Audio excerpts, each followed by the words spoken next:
Oh, we have the guy who just sat down.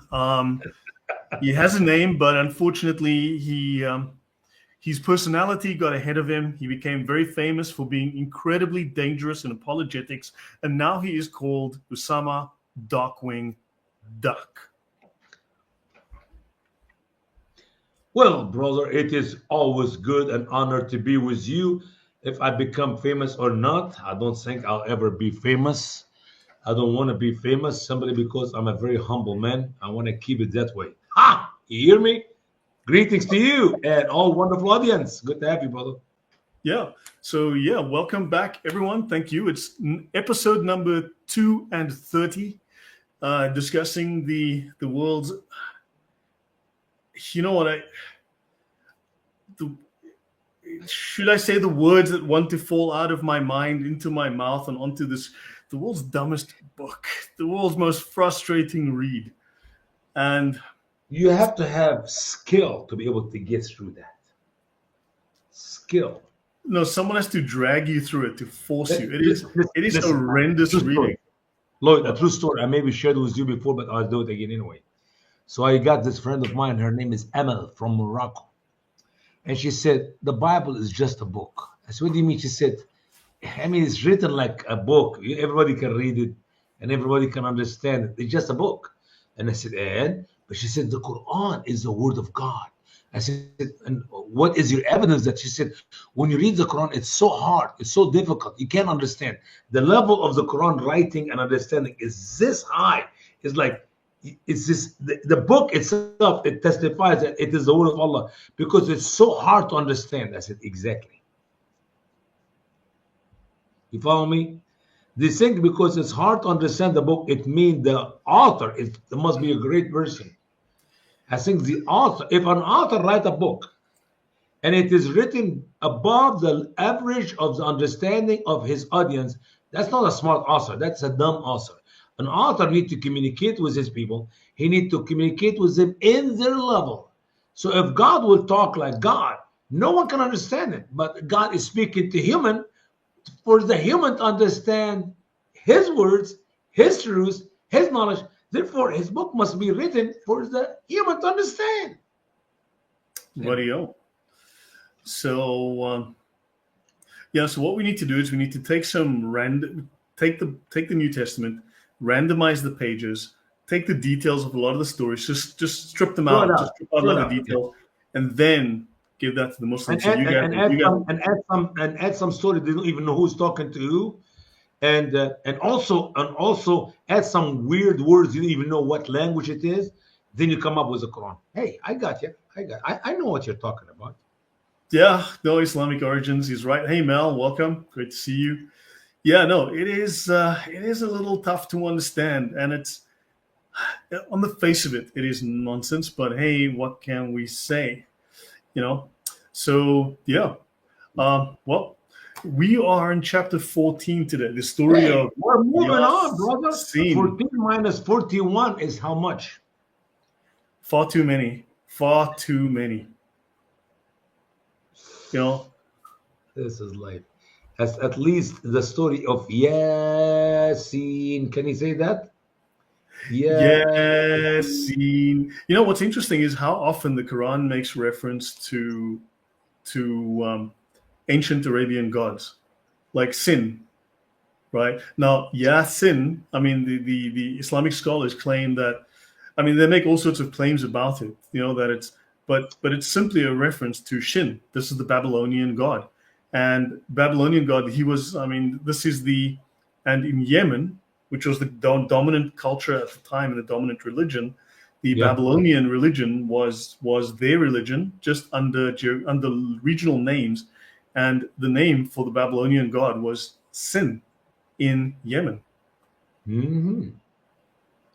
But in the Arabic language, Yasin is two letters, is the letter Yah and the letter Sin. And you know what's amazing?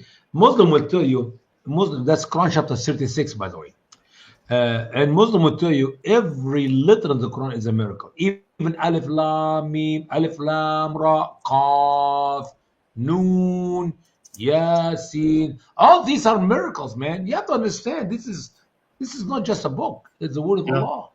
You know, something I covered in my series, Monotheism, right?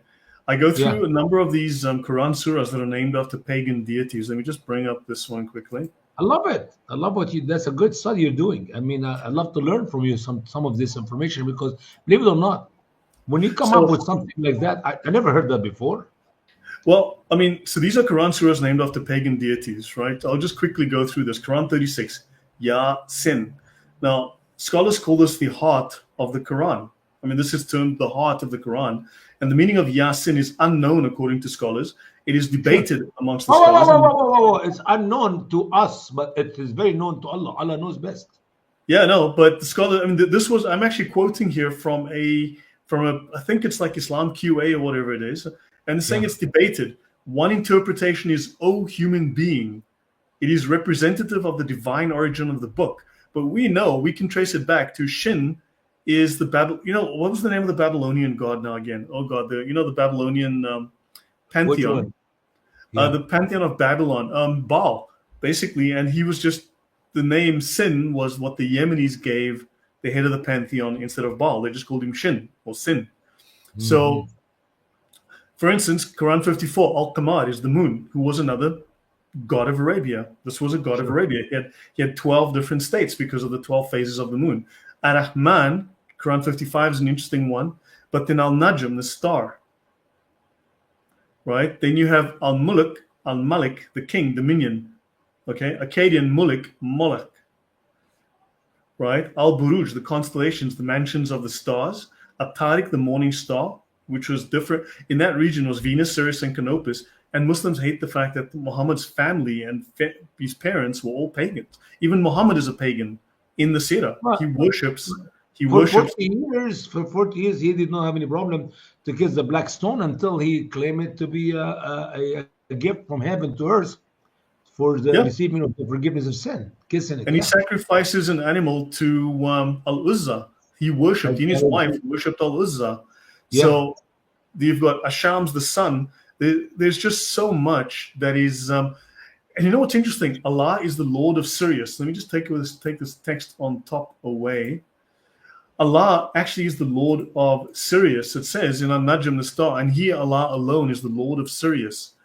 Now, in the Babylonian pantheon, and thus in the Yemeni pantheon, which is the Uh-huh. religion that Muhammad's family followed, Mhm. there was a pantheon, and the head of the pantheon is, of course, Shin or Yasin, and Sirius is one of the lesser deities, right? Now, Sirius was worshipped by Nabonidus, and only one star is mentioned in the Quran by its old Arabic name, right? Ashira is the star Alpha Canis Majoris, so Sirius, and it is stressed that Allah, the creator of all, is the Lord of Sirius. Now, Shin was the head of the pantheon of gods. Shin was the lord of this pantheon, of which Sirius is a lesser deity. Shin is therefore Allah, according to this logic. Al-Jalalain tells us this is a star beyond the constellation of Gemini, which was worshipped in the time of pagandom. Mm-mm-mm. You know, Allah is the Lord of Sirius. So therefore, if Sirius is real, then Allah is Shin, who is the Lord of that God. Man, oh man. Just Yep. really إنه interesting. رب الشعر رب الشعر. See, here is a fact, Lloyd. When you read a verse like that, verse 94, وَإِنَّهُ هو رب الشعر, and surely he is the Lord of Shari. The word shar means nothing in Arabic language. We have no idea what that word means. Literally, you go to the dictionary, you find there are 50 meaning for that word, and none of them is like, it's not like close to each other. He was starving, he was starving, he was very hungry. No. It will be completely different meaning for the same word. Right. But Interesting. now you tell me Shari is actually a god? According to Al-Jalalain, let's look at Ibn Abbas quickly. And that he it is who is the Lord of Sirius, which was worshipped by the Kuza, right? This tribe. So let's have a look at who that tribe is. The Banu Yeah. Kuza is the name of an Azdite, Tahtanite tribe, one of the main ancestral tribes of the Arabian Peninsula. They ruled Mecca for a long time before Muhammad. They lived in Yemen. They moved north. They also worshipped Manat. They became custodians of the Kaaba. They passed the duty on from father to son for 500 years. One of them brought an idol called Hubal to Mecca from Syria, and they are connected genealogically to Muhammad. Man, oh man. Here All I'm of this learning. connects. Here I see a great connection, and here I am learning. So a verse in the Quran did not mean jack to me all the years of my life. Now I know that he is the Lord of Syria. You say it again? What I say the word? Sirius. Let me find it for you Syria. here. The Lord of Sirius. Which is in Sirius. Arabic Al-Shari. Sirius. Al-Shari. Al-Siri. No, this you can look up. Where did I get this? Let me just see where I got this. Lotus. Now, I'm going here to, this is Quran.com. The Lord of Sirius. This is Quran.com saying Sirius, a star worshipped by ancient pagans. That's in Quran.com. Man, oh man.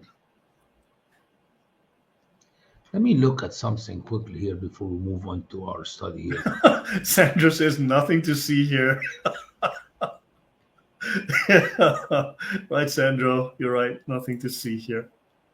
Yeah, Nothing but makes sense. does all the connections make sense that I just showed? All of these are Yeah. connections. Yeah, absolutely.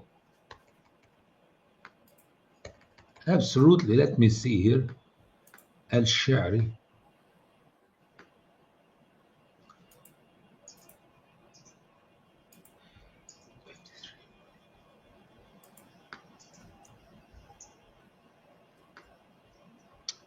Amazing, amazing. Verse 49. Sirius, it says here of Sirius. I mean, it definitely says that. وأن ربك يا محمد هو رب الشعر يعني بالشعر النجم الذي يسمى هذا الاسم. Oh, so there's a star by that name. Al-Tabari is telling me he meant by Al-Shari the star which was named by that name. Yeah. Which Ibn is a Abbas star says it. some people in the ignorancy used to serve, used to worship without Allah. Ibn Abbas says it. Al-Jalalain says it. Al-Tabari himself saying that. Wow. So I didn't just make it up. Well, sometimes when you talk to me, man, I feel like you're making up stuff all the time. But when I investigate you, I find that you're telling the truth. No, when I told you about that fish that I caught, that fish was like this The big. big fish. I Yeah, meant it. I It know. was- But in the meantime, I could not believe that the fish can be fit in the boat which you're using, because the fish was 3 times bigger than the boat. So I don't know how can you put that big fish in the boat. So it seemed to me like you're lying. But now you're telling me the truth. Dominic says, Shirley, you can't be serious. I am serious, and don't call me Shirley. I'm serious too. No, but so it's just these real oddities that you find in the Quran all the time. By the way, let me show you something else that might be of interest, Usama. SLM, okay? Muslims always want to tell you, no, salam, Islam comes from the root of something and it means peace, right? Of course we don't, Yeah, we know it doesn't. my foot. Peace, my foot. I understand that. Yeah. So the root of Islam means graven idol. So I'll go through this quickly.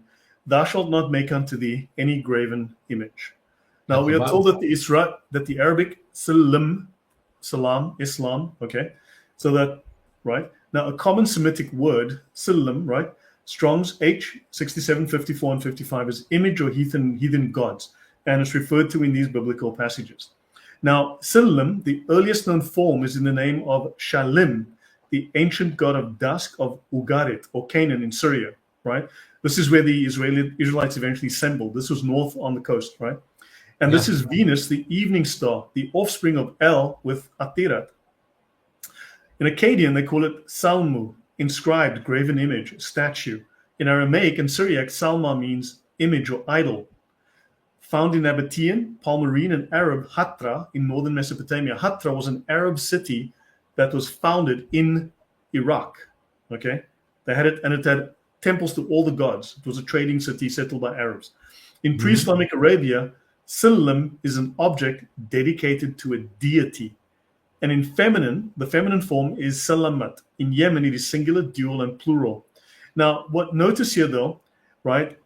Muslims tell us, no, it means this, but the origin of the term SLM actually refers always to graven idols. You kidding me? Yeah, I mean, I don't think I'm kidding. But really, all of these references. If you also look at the root of the word salam, I'm sorry, Islam, not salam. Islam, it means to submit or to surrender. To what? The graven idol, right? The thing, the stone thing in the box, right? So Could let's be. look at Cassinius Hebrew Chaldean lexicon. That's the Hebrew Iraqi lexicon. Used of any vain thing, a shadow, right? A shadow, not a real thing, a vain thing, an image, a likeness, an idol. That is Even the in word Arabic, salam. an image. Do you see the Shalom. That connotation? is the word shalom. Shim lam mim. Shalom. So SLM originally in the Arabic, that actually is derived from the concept of a graven idol. Arab sanam. Sanam means idol. You see down here the word Arab sanam, image. The letters, that's the word sanam. Sanam is an idol, statue. Yeah, Eh, Islam, worshipping the idol, worshipping the statue. Isn't that odd? well, I think that's enough education for me for today, man. If I get any more, I'm gonna get confused. I'm gonna talk like you. I don't want to talk like you. Yeah, I but want to keep talking like I mean, me. does it make sense to you what I showed you here? Does it seem like just Yes, random stuff? yes, and no. Yes, because what you tell me is true. No, because sometimes the words in Arabic could mean many things, and I Yeah, don't think granted. that's what Muslims mean by what they say, salam. But there's just It's so much context around it that there's just so many odd things around it that I mean, if you look at here, graven idol, the word Silam is common in Semitic. In Akkadian, it means inscribed image, large or small statue. Hebrew, Selim means image or likeness. Syriac, Selma, right? An image of a god. Nabatean. And this is all legitimate. Nabatean inscriptions, the word for statue is Silam, Hmm. right? Statue, Silam, image, likeness. And who is this guy in that image here? This is an example of the kind of graven image where the image becomes a god. It's the image, the likeness of the god. But I mean, somebody broke that one. You see it broken? The nose above the eyes, the lift is broken, man. yeah. And then you look at the Islamic symbol. Let me just quickly bring this up. I mean, let me just show this. You have the Islamic. This is the hilal, right? The Arab, the crescent star of Islam, Islam symbol. Now, this is Morocco. This is the pentagram flag of Morocco, and this is the witch pentagram, the satanic pentagram. And that's the star of Morocco. Almost the same, except it's just black and white, and that's red and green. Yeah. And then if you look here, I mean, I've covered this before, but you have the same symbolism here, the star. Oh, what about the Egyptian flag? What about the Egyptian flag? I see nothing but the I eagle don't on have here. anything that's just got the eagle on it. But I had a slide before that covering it. But notice the moon, Hilal, Al Qamar, the moon, crescent, Hilal, right? If you go to Hilal, Hilal also becomes the name of a pagan god, which is the moon god. And Sayin, right? Um, so the luminous one, the Babylonian Shin. So the classical Arabic name of God in the form of the full moon is Kumar. Arabian names for the moon god include Nair, the luminous one, and Sayin, which is exactly the same name as the Babylonian god Shin, Qamar. right? So Like Qamar Ka, chapter 54, yeah. and so yeah, it's basically, and the common act of moon worship amongst the Semites was to kiss the hand upon seeing the moon god, right? And you'll actually find Job 31, 26 to 30, 27. Let me see here. Okay, my hand offered them a kiss of homage. That too would have been an iniquity, calling for judgment, for would have denied God above. It speaks of kissing the hand when you see the moon as a god. Yeah. Yep. I'm familiar with that verse, Job 31. Yeah, Satanists do wear something similar. So yeah, it might be something worth discussing in the future. I mean, it's just that I did a very brief run through We without. need we need to dig into that subject in a separate program, Lord's willing, Yep. because there's so much information. How big is this presentation? How many slides? Sorry, 400, let me go back to it. Let me just bring it back 400 up. slides, 300 slides. This one is 193 slides. Woo, my world! That's like 3 hours, 4 hours, just to Closer to run quick. 5 or 6. I know, but if you run quick, you can do it in 3 hours, 4 hours. Anyway, Yasin, Your own Yasin, man. hand. You kiss your own hand when you see it because yeah. Yeah, Hilal and pentagram, the moon and the star can't be more obvious. Yeah. I mean, it's just so on the nose, Osama. It's just so on the nose when you go through the history. I know everyone's very interested in the northern history. When you look at the writings of where the hadiths come from, it's all north, granted, but that's all post Muhammad, right? But pre Muhammad, everything is south in Yemen and Africa. That's why I believe Muhammad did not come up with anything new. Nope. In fact, hold on, man. You know what? Hang on. You know what? Then I you'd doubt, find I this. doubt that there is anything in Islam was not already there. Then you would actually, the Sabaeans, a Muslim perspective, right? Let me just bring this up quickly. Muslim Yeah. writer Muhammad Shukri al-Alusi compared their religious practices. This is the Sabaeans. Now, Abraham was a Sabaean before he became the first Jew, right? He And took, it a says, lot from the Sabaeans, yeah. yeah. So he says the Sabaeans and their religious practices. Now, this guy died in 1854, right? And he wrote in his Bulugh al-Arab fi Ahwal al-Arab, Arabs during the pre-Islamic period used to practice things that were included in the Islamic Sharia. They did not marry a mother and a daughter. They considered marrying two sisters to be the most heinous crime. Okay, they made the major Hajj and the minor Umrah pilgrimage to the Kaaba. They performed circumambulation around the Kaaba. They ran 7 times between Safa and Marwa. They threw rocks and they washed themselves. They gargled, they sniffed water up their noses, they clipped their fingernails, they removed all pubic hair and so on. This is what the Sabaeans did. It's exactly That's what what Muslims do. Muhammadans do. You're talking about the fitra. They call this fitra, what you do by nature, but actually it's not fitra, it's coming out from the Sabaeans, yeah.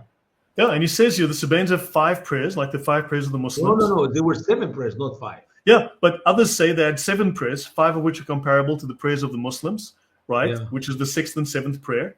They pray over the dead without kneeling. They fast the lunar month of 30 days, right? They fast during the month of Ramadan. They face the Kaaba when they pray. This is what the Sabaeans did, according to this guy. That's what Muhammad. That's exactly what all Muhammad took out of the Sabaeans. Yeah. So and you go to Quran. He's actually speaking of them very highly. Quran. yes, Muhammad was a Sabi. Hang on, let's just find it. Actually, we'll go, if you find here, Sabaeans, Sabi.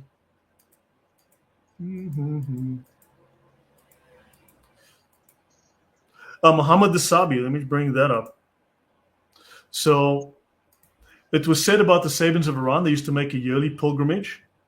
Okay, Muhammad the Sabi. So, okay, so here, she asked where. They said to Allah's messenger. She said, do you mean the man who is called the Sabi with a new religion? They replied, yes. So they brought it to the Prophet. He was a Sabi. Ha! I did not know that. See that? When you said that a couple of times, I didn't want to say I'm not sure about it. Now you can't. You brought me. We know it's legit because it's in Da'if Bukhari. Da'if? Yeah, no, it's qawi, man. Hadith. Qawi. Sahih. Not da'if, sahih. Yeah, so it's in Da'if Bukhari. The Quran provides the Sabaeans So with they a call religious Muhammad status Sabi. comparable to the Jews and the Christians. And we know the Sabaeans were pagans, were Gnostics. Yeah. So isn't it, these are just very odd connections. And there were star worshippers. The Sabian came to be applied as a generic name for star worshipper. Isn't that all very... Go to Quran 262, brother. Go to Quran 262. Should I use that? There's this guy, Usama, he's got a Quran. Should I use his one? Please, please. Make me feel like important or special or like, 262. What did Allah say that? I mean, when I read that verse and I know a little bit about Sabaeans, like how the word Muhammad is praising the Sabaeans. It doesn't make any sense. Look at the idol worshippers. Look at my bold statement. Jews, Christians, and Sabaeans, idol worshippers, are accepted by Allah. I mean, we know that they worship idols. Surely those who believe and those who are Jews and the Nasara and the Sabaeans, whoever believed in Allah and in the last day and did good deed, so they will have their rewards, their salaries, their wages with their Lord, and there is no fear on them. I mean, it's literally, I don't know what Muhammad was doing. He's praising Allah al-Manat, he's praising the Sabaeans, he's praising everybody.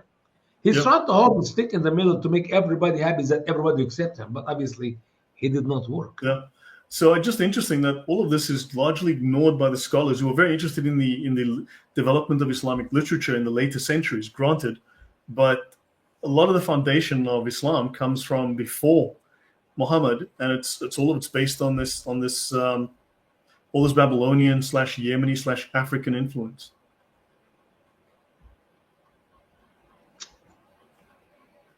Ah, God help us. Anyway, Yeah, so I thought that might be interesting. I'll just very, close very. this.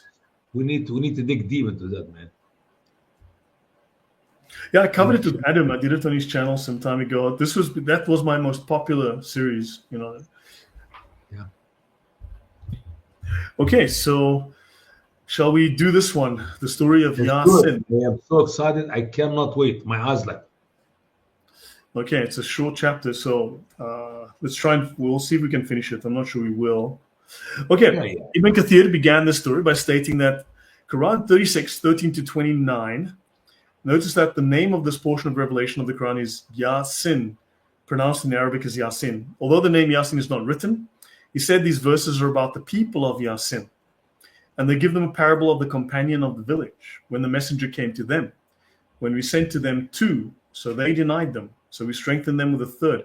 But that is a story of Bible. Barnabas and Paul and Philip, I think it is. I have that also in my. That's things So this- coming up. I'll be talking about. Yeah. That's crazy. I mean, there's no relationship I'm there. telling you, nothing is new in the Quran, brother. If you dig deep, you find out there's so much stuff that I do not know. Of course, I'm learning myself. Yeah, but that's definitely the story of Philip. I think Philip, Paul, and Barnabas, and then one of them has to go, and then one stays or something. Surely we are sent to you. They said, you are not except humans like us, and the merciful did not send down anything, but you are only liars. How does that even make sense? They said, our Lord knows that surely we are sent to you, and it is our duty. And our duty is nothing except a clear delivering. And they said, surely our bird is in you. If you do not cease, we will surely stone you. What? You know what a bird here is? The Holy Spirit? The No, dove? no. A bird is bad luck. It's like if you are Evil omen. yeah, if you like if you believe in خمسة وخميسة عين الحسود في عود, you know, five, the eye, the circle eyes, or the in the eye. So what happened is if you hear People's eye? no, an evil eye, yeah, The not people's this- eyebrow, sorry. no, Am I doing it right? No, like you have to do it like that. But Try anyway, my but best. here's the deal. Remember when you have here's a raven in the Middle East? Wah, wah, raven. What people do? They go like this, scratch your head, and if he has quiet, so it takes the evil thought away. Because the evil bird, the raven is a bad bird, bring bad luck. It's a culture thing in Egypt. I don't even know if everybody knows it in Egypt. But anyway, go ahead. So that's the evil Okay. bird, bad luck. Yeah. And surely you will be touched with a painful torment from us. And they said, your bird is with you. What if you are reminded? Yet you are an extravagant people. Who talks like this? And a man Allah. came from the far part of the city striving. No, look at the details here. He did not come from the middle of the city, from the east side, no, from the far part of the city. That is details beyond your imagination. Go ahead, bro. I'm sorry. Yeah, from the north, the south, the east, the Not west. from the far part. You don't know which one. The other part. The further away. Yeah. The other one, okay, the far one. Yeah. And he said, O my people, follow the messengers, follow those who do not ask a wage from you, and they are guided. Now let's talk about wage for a minute. Do you know that all the prophets in the Quran, all the messengers in the Quran did it for free except Muhammad? When Allah asked the Muslim believers when they go see Muhammad to take alms given with them. And then Ali is the nephew of Muhammad. He is the only guy who actually break a dollar, to make a change of a dollar. And every time he goes see Muhammad, he give him a dirham, until he spent the whole dollar. And then Muhammad was asking people to give, and they found out they cannot give. He said, "What? How about half? We don't have. How about a quarter? They don't have any money." Therefore, Allah changed the verse. Allah abrogated the verse, and Ali ibn Abi Talib, the nephew of Muhammad, he bragged about that verse was given in the word of Allah in the Quran about when you go meet Muhammad, you take a gift with you, an alms given, And he said he is the only one who practiced that verse, because after he spent the rest of the pennies he have out of his dollar or dinar, that Allah abrogated that verse. Imagine that, how beautiful this information. Muhammad is the only one who came asking people to give him money, and only his nephew gave him a whole dinar, and then the verse was abrogated because obviously Allah found out people do not have money, they cannot afford to give Muhammad a gift every time they go and talk with him. But then later, obviously, you know that Muhammad only worked for 20% of the spoil. Quran chapter 8, only He 20%. gave it 80% discount. Now 80 for the people who go and kill the Jews and the Christians. He only keep 20 out of every dollar. 20%, 1/5, man. You know, Mr. Wendell gave great advice, and he only took $2. Hey, am I boring you with this information, man? This is very important information. You know, we've got the Quran, so I don't think. Listen. When you hear me, Lloyd, talk about something like that, you need to open your eyes and you go, oh, I can't believe it. Wow. Something like that.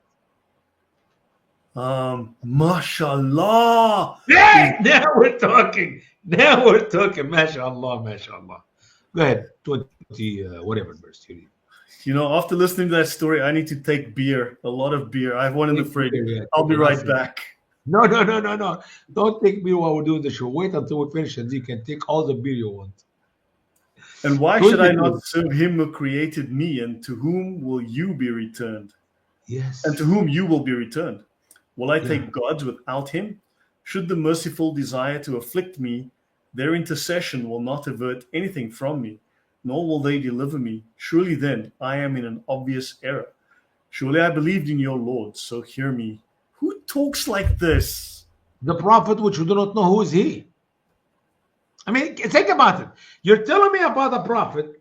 We don't know who's this, what's his name, where he came from, what was his message. That is his message. He talked weird. No, we know. He came from the far part of the city. Oh, no. That is the guy who told him to believe in the messenger, not the messenger himself. It's the same thing with the story of Moses. And the man came running, a secret believer came running. And he told him, run for your life, Moses, run for your life. Anyway, it's something about coming from the further away place. Run fast, run, Okay. So it was said, enter the garden. And he said, I wish my people knew about what my Lord has forgiven me. And he made me of the honorable. And we did not send down troops from the heavens on his people after him, nor were we the sender. It was only a single shout, so they were extinguished. Something about shout in the Quran. You notice if you look for the word single shout, you'll be amazed how many people die with a single shout. Do you think that's biblical too? Remember when they circling around Jericho? By the way, archaeology proves the story to be true now because they found out the walls of Jericho.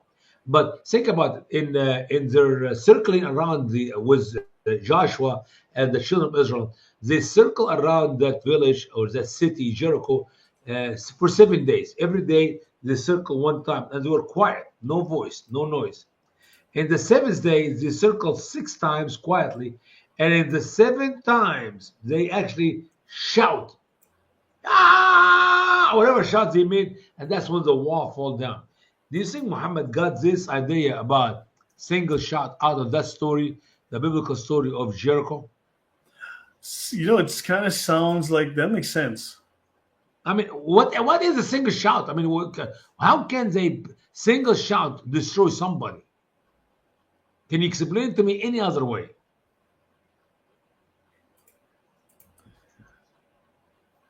Nothing makes sense. The whole Quran? There must be something makes sense, man. But listen, when you read Ibn Kathir interpretation, it all makes sense now. Watch it. So Ibn Kathir said it is well known that this village is the village of Antioch. Ibn Kathir, actually, you know, it probably does come from the story of Jericho. I mean, they're probably just misappropriating that. I mean, that makes sense, but nothing makes sense. It's just, I don't know. Guys, if you do realize this is affecting my psychology, it is definitely harming me. And if someone could donate so that I can buy bacon because I need a strong infusion of bacon. I need bacon drops, Yesterday, bacon shots. look at It's the only vaccination that works, right? So, listen, and for listen. those of you who need protection from Islam, I recommend bacon. Yeah, but yesterday we're doing our radio broadcast for VCY. Actually, they play it today, and actually they're gonna play it tomorrow. That program is for tomorrow.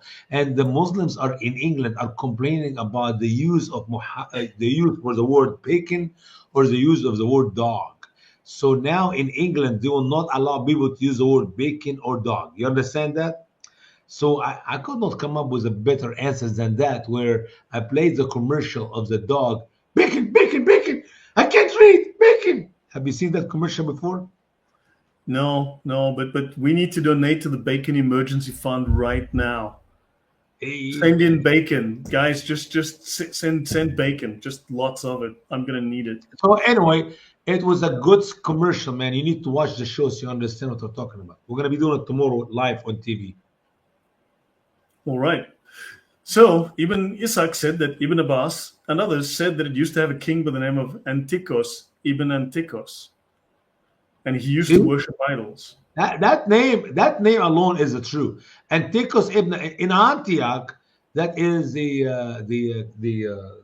Turkey, when it used to be a Christian land, they have Antichos ibn Antiochus. I mean, I never heard of anybody named that like that, Antichos ibn Antiochus, but here it makes sense. You see?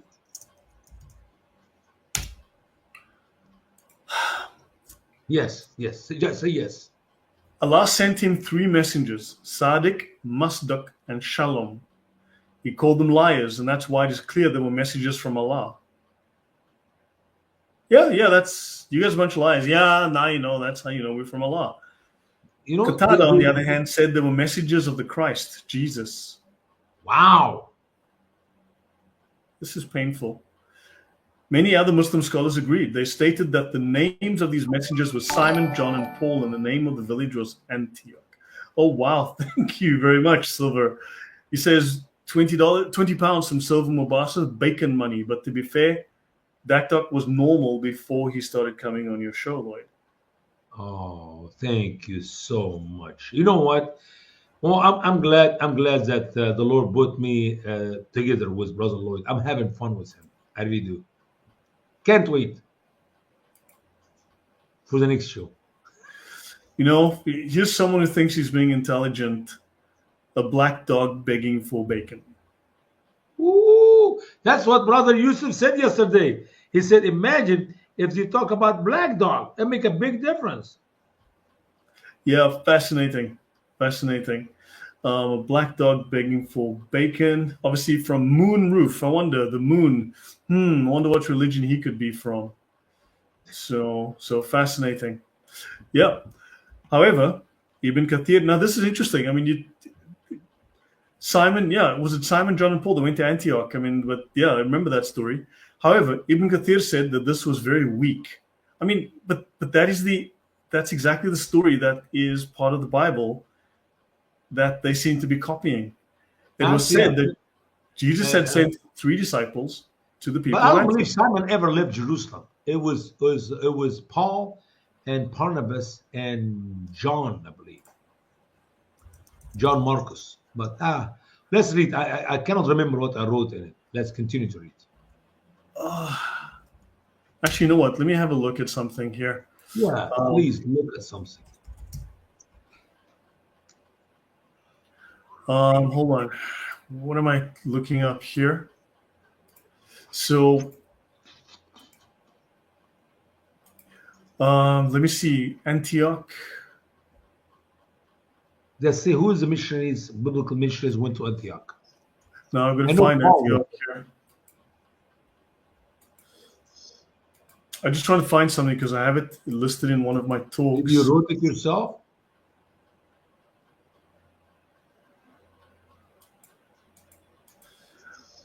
Man, I've got something really interesting on that. Okay, Al-Masudi. So,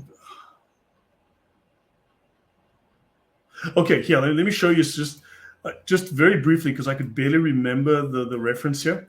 So, for instance, Tabari and, okay, this is Al-Tabari on Peter and Paul preserved.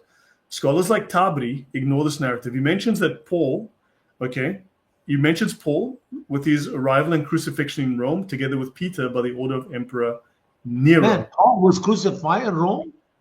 So Tabri's omission, okay, so Masudi says the crucifixion of Peter and Paul in the days of Emperor Claudius. And he identifies them with the two messengers sent to Antioch, mentioned in Surah 17. And then according to al-Masudi, the bodies of Peter and Paul were put into crystal glass cases in which they were preserved in various churches in Rome until this day. Nonsense. You know what nonsense? And that was in 956 he wrote this. I know, but Paul was never crucified. Paul was beheaded. Peter was crucified, according to the church tradition, upside down in Jerusalem, not in Antioch. Yeah, and then if you read the Sirah, they say Jesus was both human and angelic, celestial and terrestrial. And they speak of Jesus had two natures, right? This is in the Sirah. Peter was beheaded. As we know, Paul was crucified head down. Peter was not beheaded. And not an apostle. And they went to Rome. I lost for a second. Peter was not beheaded, but was crucified. The one who was beheaded was Paul. I mean, you see, the Muslims are reading. They're not speaking out of ignorance, but they are reading wrong information and they're repeating wrong information in their writings. See what but this is what they speak of. Nero ruled for 14 years. He slew Peter and crucified Paul head down. This is what's written in the Islamic sources. I mean, you go through the sources. It is insane. I mean, they got it backwards. Yeah, but Isa was just human. But in the Sirah, Jesus is both human and angelic. I mean, Islamic sources make no sense. There's this, the Sirah and the Tafsirs make absolutely no sense. How about the Quran? Does the Quran make any sense? None at all. I mean, but if you go to Antioch, there's definitely a story about Antioch that I have as well somewhere. But but the story of Paul in the Islamic. How about if we take it from Jesus' parable when he said, a master have a feast or a party, and he sent invitation and people did not come, send another invitation, did not come, and then he gathers the poor people. How about the other biblical story, which I think that's what I wrote in my book here, about there was a man who bought it's a parable of Jesus, a land, and he sent one of his servants to collect the harvest, and they will not give him. They sent another servant, they beat him, they kill him. Then he sent his son, and they said, he is the inheritor. Let's kill him and take the whole land for ourselves. And that's exactly the story of the coming of Christ to Jerusalem, to Israel. Right. Muslims can't drink because they got to stay sharp to try to figure out the Quran. I think she's onto something here. Actually, you know what? This is a very interesting story. If you read through the sources of why Muslim scholars hate Paul, right? All the Muslim historians. For instance, in this particular talk, what I go through is Paul, according to the Muslim scholars, right? These are the claims I go through in this talk. Paul was the king of the Jews because the Muslim scholars confuse Paul with King Saul. Because he was Saul, they confuse him with King Saul. Because Paul is very close. Yeah, so they said he was the king of the Jews. They confuse him with King Saul. Yeah. Then they claim, I mean, this is explicit Muslim claims. Christians followed Islam for 81 years after Jesus died. They were Muslims for 81 years and then they changed religion. Oh my word. They claim that Paul was a wicked Jew and he committed suicide to God to destroy Christianity. I kid you not. Paul was a good Christian and he influenced the Romans. He went to the Romans and said, look, you need to kill all the Jews for us. Then the Christians never ever believed in Jesus' divinity. Paul fabricated this. And then Paul invented the Trinity. Then Paul caused the Crusades. And Paul started several churches. Yeah, he started the Crusades. And the Crusades was fought to hide 1095. I mean, how old was Paul at the time? He was like 1100 years, 1200 years? Yeah, no, so he started the Crusades and they fought the Crusades to prevent the truth about Paul's lies coming out. And then not only I know, that, but Paul started the churches. crusade was in the 11th centuries. Paul was in the first century. Yeah, and then Paul also started three churches in the third, fourth, and fifth centuries.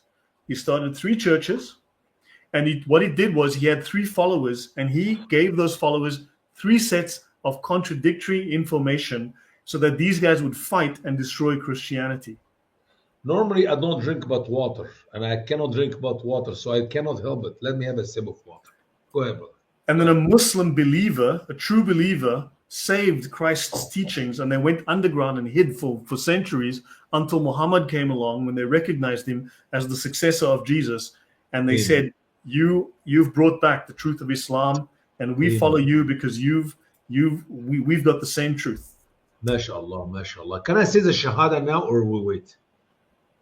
No, but this is genuinely what they claim. It's, you go through it, it is bizarre. It is bizarre what the Muslims believe. It's crazy stuff. MashaAllah, MashaAllah. I'm so excited about that. So it was said that Jesus sent three of his disciples to the people of Antioch, and it became the first city to believe in Christ. That is why one of the four largest cities. That is why it is one of the four largest cities for the Christian church: Antioch, Jerusalem, Alexandria, and Rome. After them was the church of Constantine. The people of Antioch were never destroyed, but the people of this village, according to the Quran, were destroyed after they killed the messengers. Do you know that Jesus never sent any of his disciples to any part out of Jerusalem and Judea, and then he obviously sent the Samaritan because he was there. But after the resurrection, he sent them to the end of the world. Anyway, that's a quick comment here. Yeah, that's a lot of wacky fake news about St. Paul, but that you've got to read the Islamic sources on Paul. It's insanity. Quran 36:29 says it was only a single shout, so they were extinguished. Ibn Kathir said that perhaps the three messengers who were sent were different than the three messengers that Jesus sent, and the descendants of the early peoples were the one whom Jesus sent. Okay. Ibn Kathir rejected that these could be the same messengers, for the Quran teaches that it was Allah who sent them, not Jesus. Wait a minute. Maybe the Quran got it right. It is Jesus who is God who sent them. Yep, so this doesn't make sense. As for the interpretation of verses 13 to 29, Ibn Kathir stated it was a parable given by Allah to Muhammad so that he could give it to his people concerning the city to which he sent three messengers. That story is mentioned in relation to Paul. It's in my notes. I didn't quite find it. But the people found out that the messengers were human like them, but they responded that they knew that they were human. They continued by saying that if we have lied, so surely Allah would punish and get revenge on us. We are only telling you the message, but Allah will guide whom He wills. Why did He send you there then? Why did He send you to spread the message if He's going to turn people away from the message? Because that will be the excuse. You read that throughout the interpretation of scholars, because that will be the excuse Allah will use in the day of judgment when they come, when He send them to hell. Because then they will say, well, we never heard. No, I send you the messengers and I cause you not to believe so I can lead you astray, so I can send you to hell. You see? It all makes sense. The people said that your coming to us brings us bad luck. So the people threatened them that they would kill them and humiliate them. The messengers responded that their bad luck was against them. The messengers wanted to know why the people accused them of bringing bad luck and why the people threatened to kill and humiliate them. They continued to ask if the people were doing all of this because they had called the people to guidance. Ibn Kathir then stated that the messengers said that their people were not believers in the truth. I mean, guys, how can you not believe in this? How can you reject this kind of clarity? And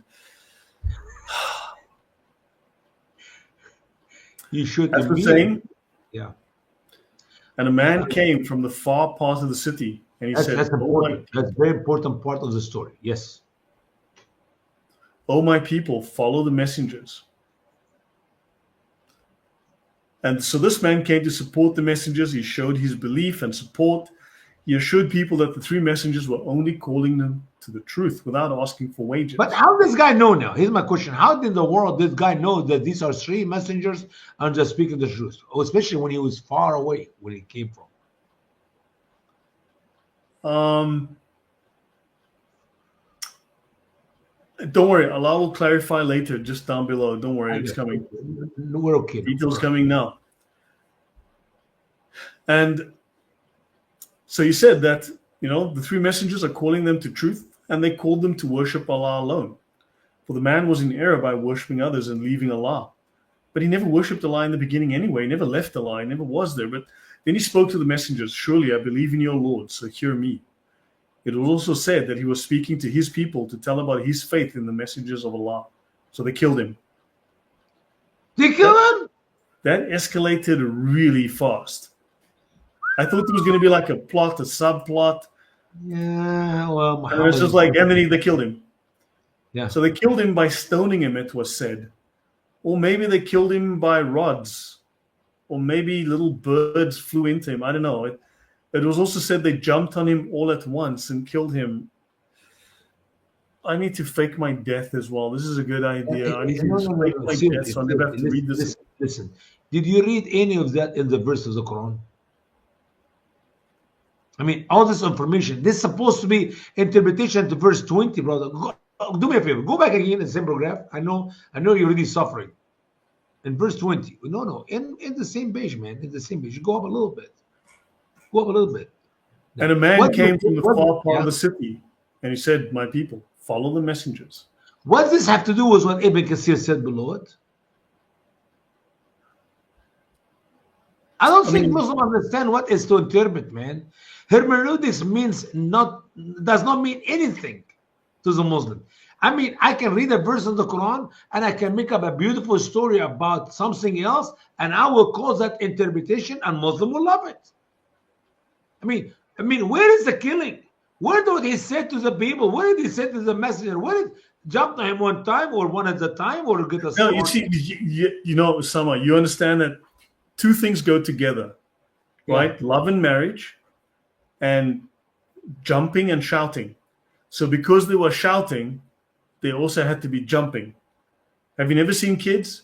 So they jumped, and I can tell you now. Hey, I know. I remember now when I used to be a kid, yeah. So there was one big shout, and they went, ah, boom! Jumped on him. Imagine, how many people can jump on one guy? One time? Depends how big your feet are. Back then, people had bigger feet, you see? He did not say half of them jumped on him one time, but all of them in one time. They went up in the air and jumped on him, and that's how they killed him. Maybe he was walking and then they jumped from a roof. Okay, all of them were on the top of the roof? Maybe they were all on the roof, so the building cracked and fell because of the weight, and the building actually just crushed him. How many there were? Enough to damage the building, enough to, kill the man who believed in the messengers, mashallah. He came from all the way from the further away from the city to be killed. Well, I mean, better to kill someone from far away because no one will notice. Yeah, it makes sense. It makes more sense to me now. I can see it. So, yeah, no, this is... Ibn Kathir said that, Ibn Ishaq said that they jumped on him with their legs. With their legs. They jumped on him with their legs. Well, I don't know how can you jump. Can you jump with your hands? With your These head? guys used their legs. It shows these were advanced humans. They used legs for jumping. This is like not prehistoric. We can tell from this that look at the detail now. Look at the detail. How did he die, man? It's very disgusting. His bowels came out of... These are brain-stabbing images I am never going to get out of my head. I'm sorry, brother. That's what I read is the Arabic language. Ibn Kathir made me sick all these years. Now you can feel some of my pain, man. So, yeah, maybe it was hobbit feet. If it was hobbit feet, that's hairy stuff. That's a disgusting way to die. That would be a horrible way to die. I mean, I think hobbits have hair under their feet too. That's Abu says that the name of this man was Habib ibn Mari. Hey, they know the name of the guy Miracles, even though the Quran does not mention the name. He was a carpenter and a rope maker. How And did he you had know that? many other jobs. He was a handyman. And he was worshipping in a cave, and Allah knows best. How in the world did you come up all that from one verse?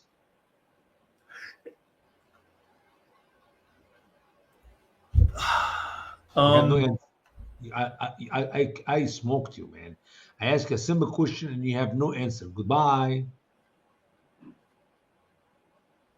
See how bad I made you look like?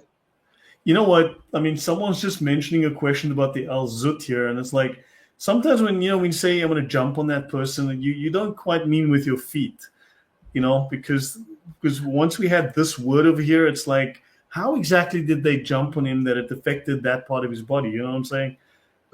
Because it's not just one or two, all of them jumped on him.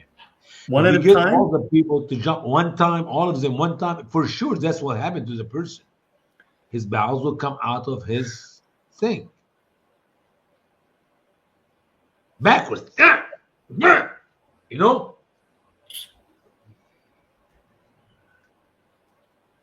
Right. So Ibn Abbas said that he was a great giver of good deeds in a hurry. That's why Allah said he would admit him into the garden. When he saw what was on in the garden of joy and happiness, he prayed, may Allah forgive him and make him one of the noble ones, and may his people know that.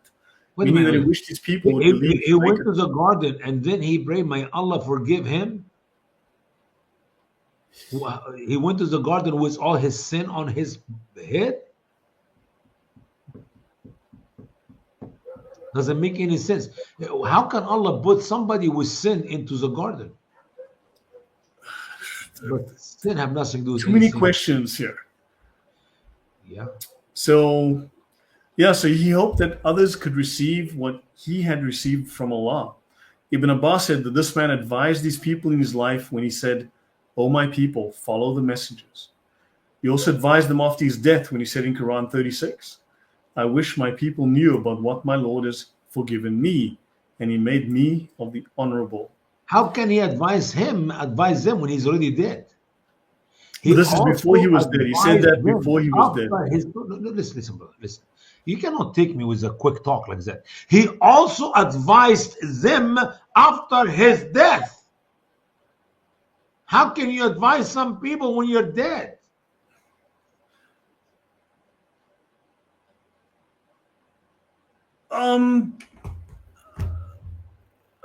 Okay, let's move to this paragraph. That's fine. You're good. You're good.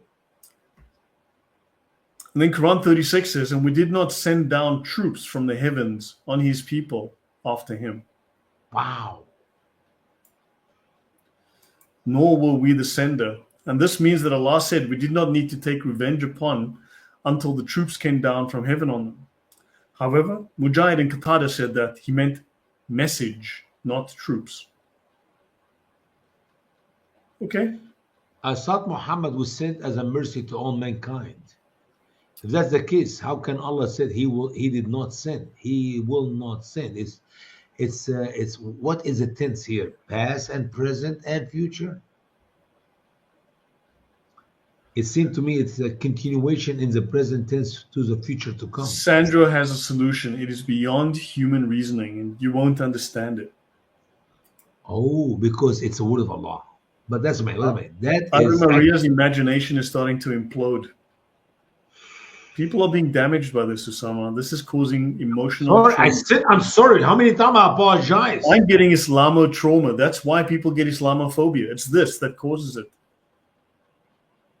Listen, I'll tell you what. When I see you next time, I will buy you some medicine. Camel urine. Right. So it was only a single shout. Yes, I need to hear about the single shot. And they were extinguished. Ibn Kathir said that interpreter said that Allah said that the cat in the hat said that Aunt Millie had said that the girl in the corner had said that the angel Jibrish was sent by Allah on them, and he shouted over them a great shout. Oh, it was Gibrish himself who did the shout. I thought the people did the shout. and they were extinguished, meaning their voices were silent and their movements were so still that their eyelids did not move. That was the proof that this was not the village of Antioch, because these people did not believe in Jesus and they called their messengers liars. Antioch was the first city to believe in Christ when he sent his messengers to Antioch. And my question is, how can that these three messengers were sent and only one God believed and that one died? Nobody believed it at all in the messengers, according to the story so far. Normally in the Quran, some people believe, few people believe. Hey, in case of, by the way, the Prophet Saleh, lots of people believed in him and lots of people did not believe in him. How can you explain that to me? How can lots of groups go against each other? Let's say if we say lots of people believed in Saleh, Prophet Saleh, say 70%, and lots of people did not believe in Saleh, say 70%. Would this make them 140% people? Are you saying when you're asking questions, are you encouraging people to ask questions? Because there's a price for that. When you say lots of people believe in him, and at the same time you say lots of people did not believe in him, how can this be? When you add a lots to a lots and make it 140%, 150%, that's more than 100%. The logic thing is this, Lloyd. If you say lots of people believe in him, you have to say and a few did not believe in him. Or a few people believed in him, you have to say and lots of people did not believe in him. You see what I'm saying? To make the difference between the 100%.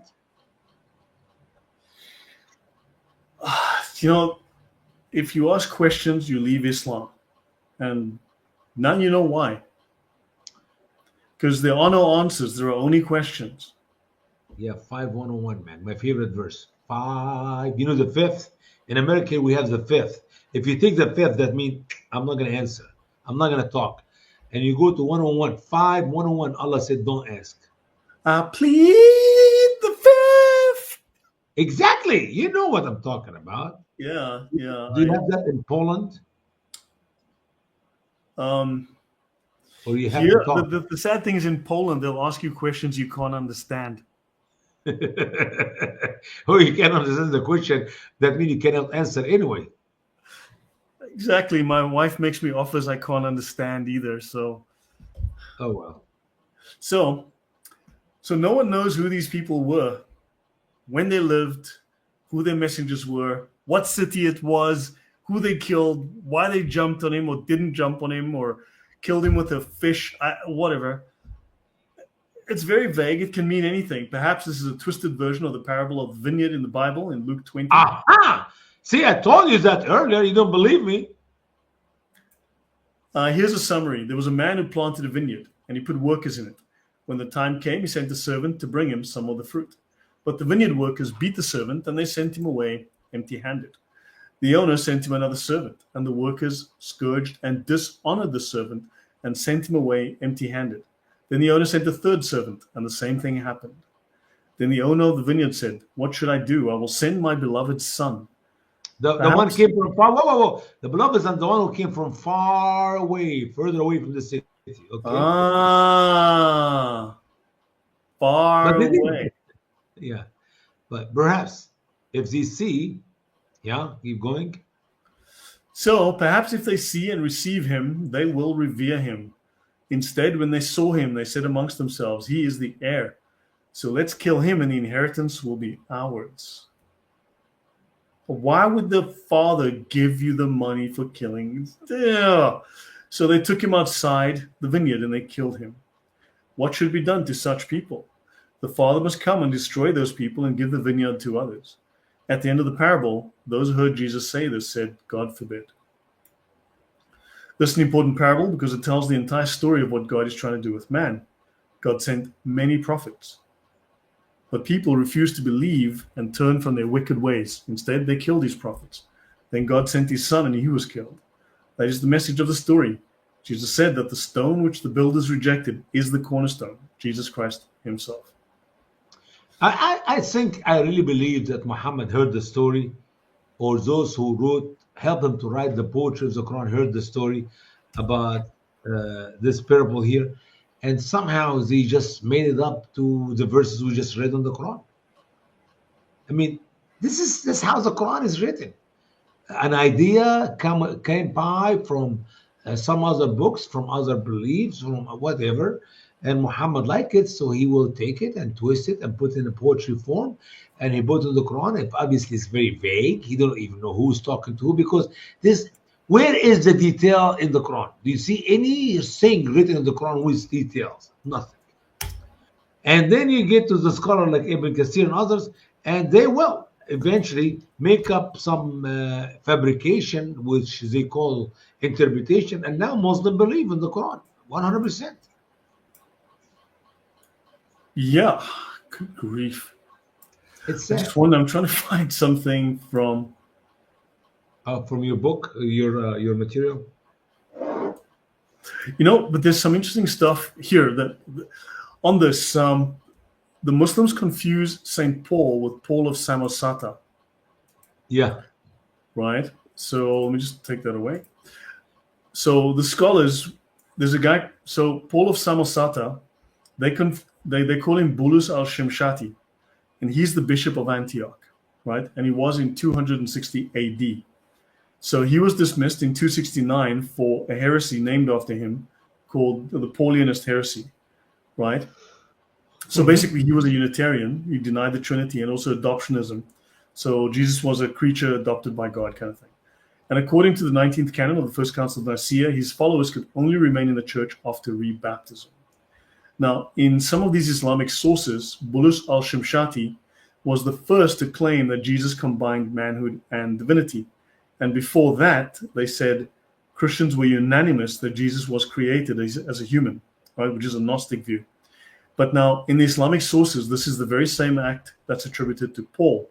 And in this guy, Saif, he's a very well-known Islamic scholar who started the whole idea of tahrif, right? This is the major scholar of tahrif in Islam, right? He's accused of being the first to have spoiled the religion of the Christians. So Paul spoiled the Christian religion, but so did Bulus al-Shimshati in 260 AD. Just out of interest, with regards to Antioch, yeah? That's a nice piece of information here. I like that. Yeah, but there's some stuff on Antioch that I was trying to get. Hold on. The story of the dwellers of the town. Let's see if this is the same. Just trying to find a parallel to what you said. Allah sent them 3 messengers. Yeah. The story of the dwellers of the town and their messengers, a lesson that those who belied their messengers were destroyed. So it says here, Allah sent 3 messengers. The names were, we just covered those. We sent to them 2 messengers. They denied both. So they hastened to disbelieve in them. We reinforced them with a 3rd. Right? Ibn Jurayj narrated from Wahb bin Sulaiman from Shu'aib al-Jubai. The names of the first 2 messengers were Simon and John. And the name of the 3rd was Paul, and the city was Antioch. So they actually discuss this in the Islamic sources. So the scholars are all over the place, right? But of course, Ikramah, Qatada, and Zuhri say it was Antioch. But wait, Some, I have to ask a question. Where do these scholars come up with this knowledge? Where does it come up with this information? Were they also prophets? Did Allah inspire to them a message by Angel Gibrish or somebody else? Yeah, I don't know. It's but It's easy to read something makes sense after you read the Quran, which does not make any sense, and you use that which makes sense to understand the Quran, which does not make any sense. But in the same time, if you don't have any logic or common sense, these people are making up stories using biblical information to help us to understand a Quran which does not make any sense. none of it makes sense. I mean, yeah. But also, they speak of Bulus here as king of the Jews. Paul is king of the Jews. They think he's King Saul. Brother, right? this is a problem all over the Quran, not just the Muslim people. Think about Mary, the mother of Jesus, is Mary, the sister of Moses and Aaron. I mean, how can you squeeze 1,500 years? You get rid of 1,500 years to come up with the same story. Mary, Jesus now is a nephew of Moses. Actually, Moses is his uncle, the brother of his mother. How can you fix that? Help me out here. How can you fix that? I have no idea. Yeah, brother. By the way, I came across this reference. I don't know if this is relevant, but just something interesting. Abdul Jabbar, refers to Ioannis or Johannes, John, an Eastern Syriac Nestorian form of the name John. But he uses the word repeatedly, the word Ishu, which refers to Jesus, right? And Yeah, this is sure. Yeah, sure. this is unusual for an Arabic text, but is based on the East Syriac form of the name Jesus, Isho. Western Syriac is Yashu. Abdul-Jabbar teaches the reader that Ishu is Syriac for Isa, the Quranic form of Jesus. Just to remind No, you, that is hogwash, man. Are you serious? I'm just the messenger Now here. you put Isa in the Quran to issue Isa my foot. Yeah. Oh man, but if you go through the whole stories of so the story, the tradition of Paul as one of the three messengers to Antioch comes from the apocryphal Acts of Peter.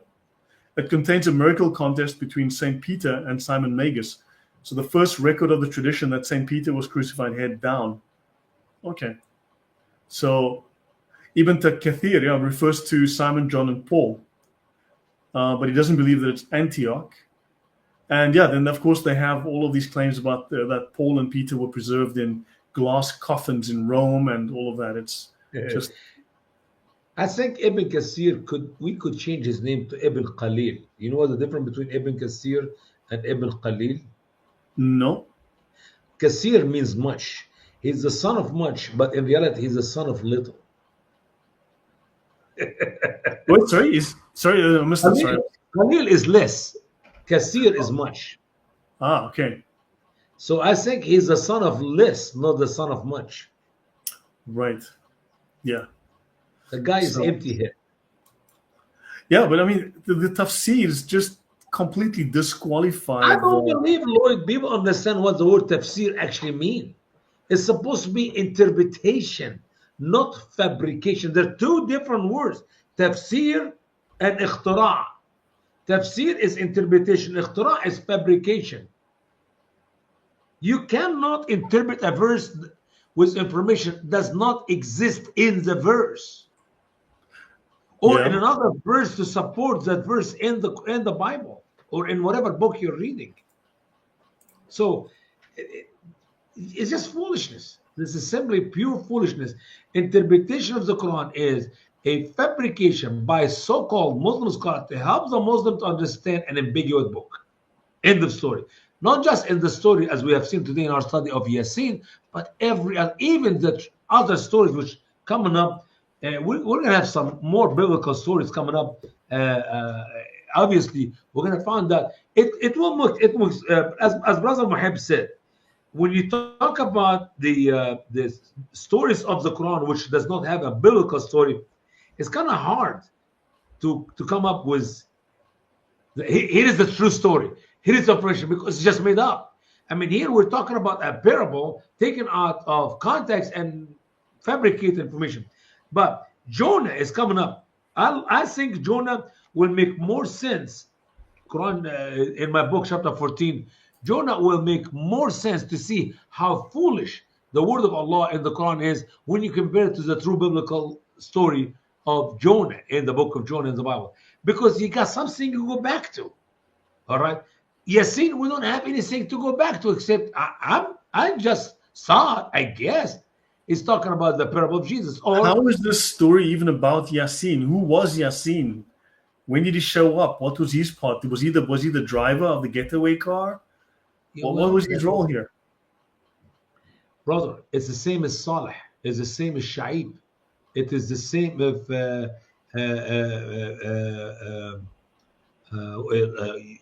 what's his name? Yud. These are just made up stories. And I believe, see, with Brother Muhib in our study on Fridays in the Arabic language, he go to something is called Nazariyat al-Isqat. What is Nazariyat al-Isqat? I have a problem in me. So I will put my problem. You may find what it is in English if you can look for it. I maybe will film it on.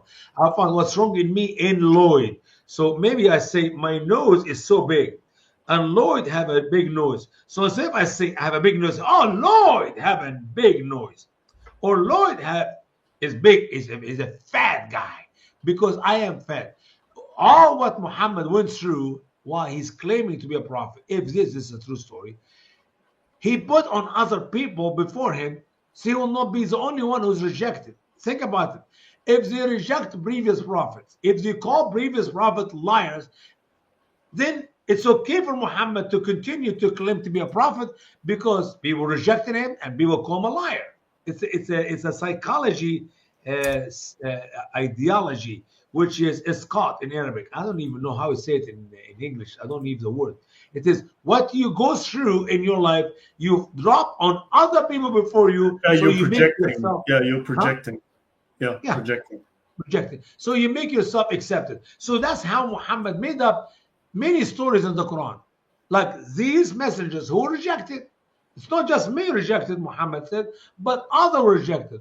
Salih was rejected, and Shaib was rejected, and other people were rejected. But when you investigate the stories which he made up, you find there's no truth in it. These people never existed. Or it is the opposite of what he said.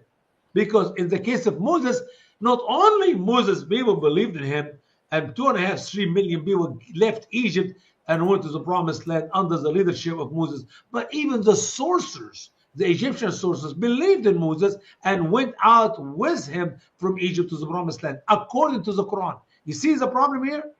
So he lied about biblical stories and he invented, made up stories to make it part of who he is. I am not the only guy who's rejected because others were rejected. I'm not the only one who is persecuted because others are persecuted, except You just Muhammad, made obviously. me think of something. I want to read you something from the life of Muhammad. This is the Sirat Rasul Allah. You know, Okay. this is the life of Muhammad, page 383. The apostle made for a rock on the mountain to climb it. He had become heavy by reason of his age, and moreover, he had put on 2 coats of mail, so when he tried to get up, he could not do so. Ubaidullah squatted beneath him and lifted him up until he settled comfortably upon it. So according to the Sirat Rasulullah, Muhammad became fat. He ate too much.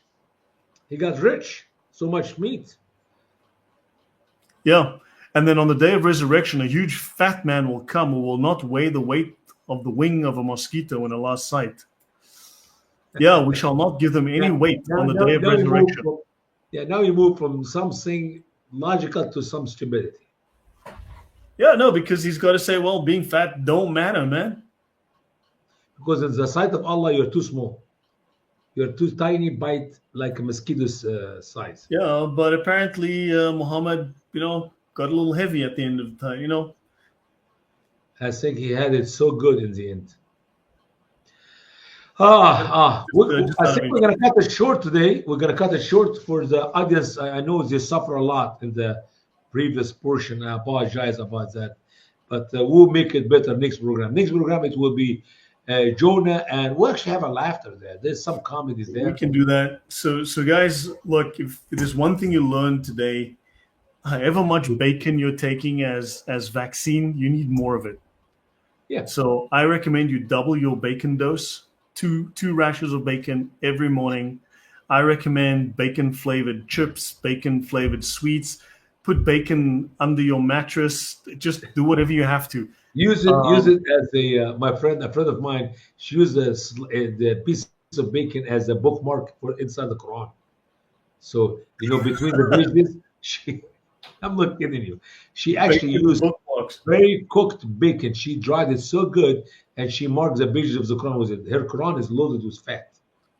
Right. So yeah, I mean, rub your hands with bacon before you read the Quran, stuff like that. Just have bacon before you study it. Have bacon after.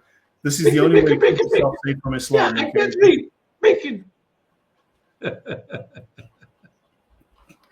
So guys, Right. thank you very much. That's been another horrific descent into the mind of madness, studying the Quran, and I am never going to forgive Osama for this.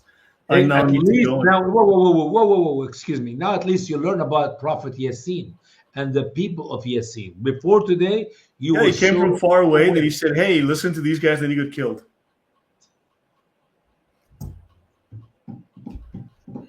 They could have done this chapter in 4 sentences, man. No, but we have to honor Ibn Kathir.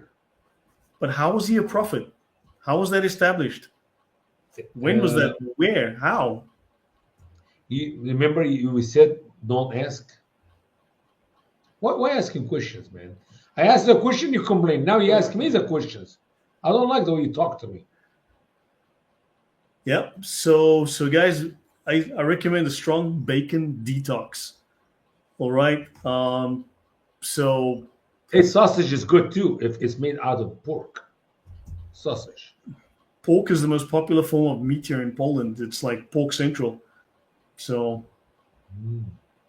Do you know that the guy we talked about the bacon here who's actually in England and he said we love bacon? They arrested him in England and they put him in prison oh, there's a because guy. Yeah, you heard the story? the UK is. UK lost their mind. You tell the Muslim we love bacon, they put you in prison.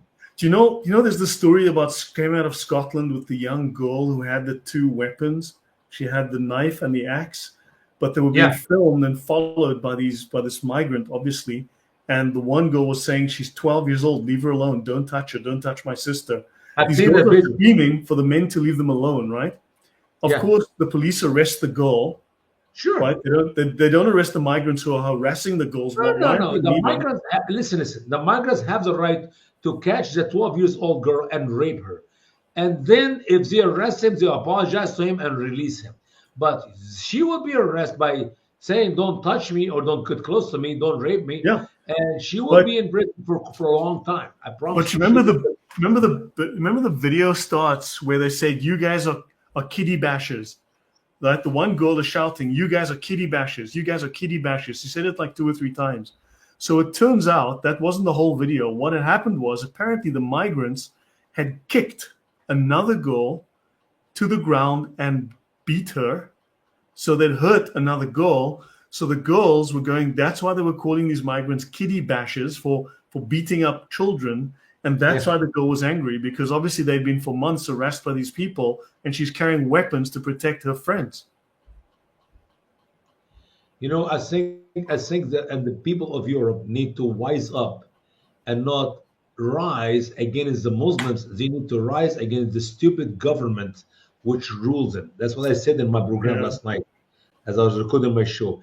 It's time for the British and the Swedish and the Irish and the German and the British, I mean, all these people to rise up and get rid of yeah, the stupid, wicked, evil, weak, garbage governors and of course. whatever come under them. Just get rid of your people, put them in prison, and you control your country. You free Europe from Islam. Otherwise, just leave Europe, go somewhere else, come to America, help us to save America. Yeah, no, but look, look at Texas. Like Texas is supposed to have a very conservative governor. The guy is funding money Mosque.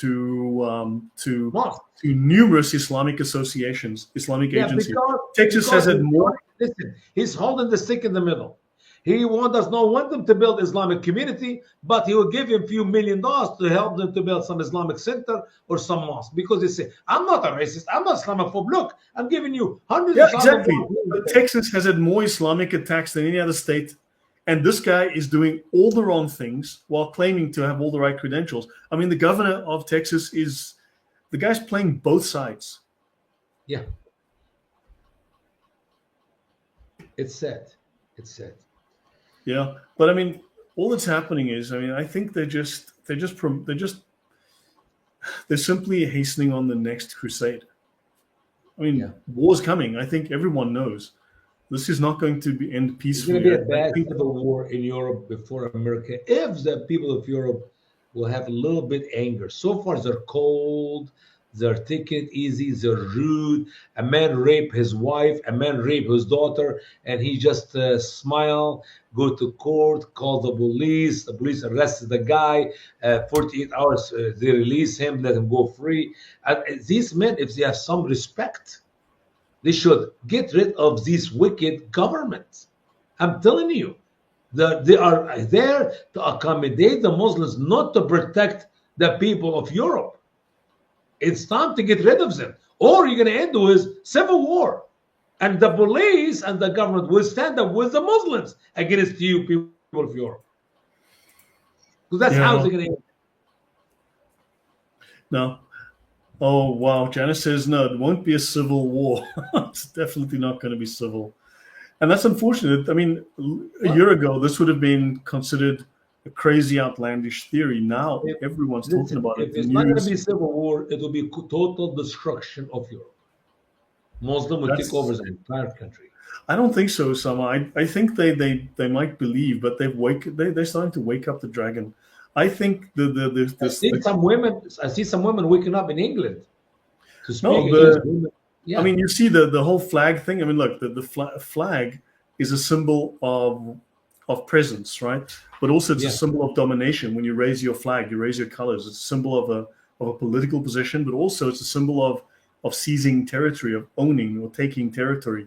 And the yeah. fact that the English, that various people are upset that Englishmen and women are putting their own country's flag on their own poles, this means that they're unhappy with the English stating ownership and authority over territory, which they feel that Why? they've But taken. here's the question: why the British did not do that in the last 55, 60 years when the Muslims start rising up all over England?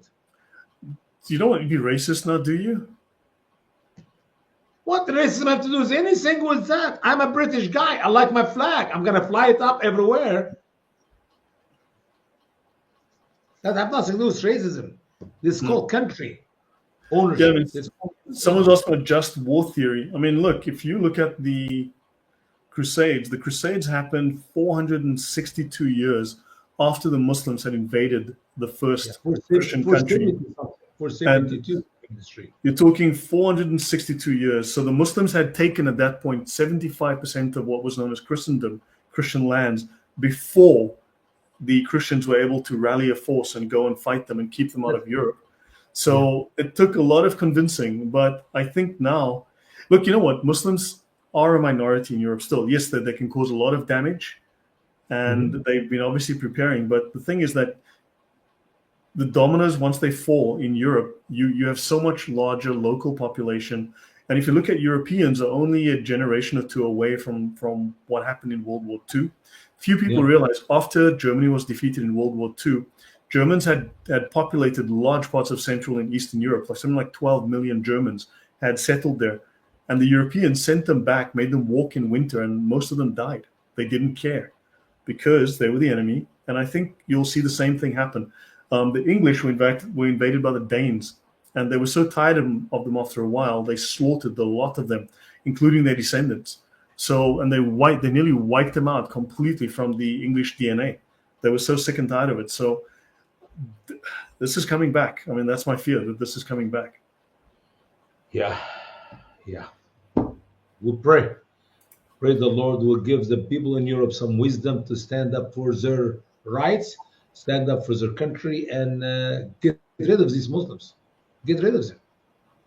Otherwise, the Muslim will get rid of you. One of the two. They're Yeah. not going to mix oil and water, especially when Muslims tell you, we're not here to assimilate. We're Mm. not here to melt in the melting pot. We're here to take over. So do I what's mean, right. Paul does write in Romans 13 on justice, and he speaks on that. Justice has the sword, and so we ought to use the sword for judicial reasons. I mean, for the correct reasons, but I mean, there's no look. I mean, how can you defend the truth if you let everyone steamroll you? How do you defend your family? You have to make a choice, right? Do you allow these people to harm your family, or do you step into the breach and you start to deal with that?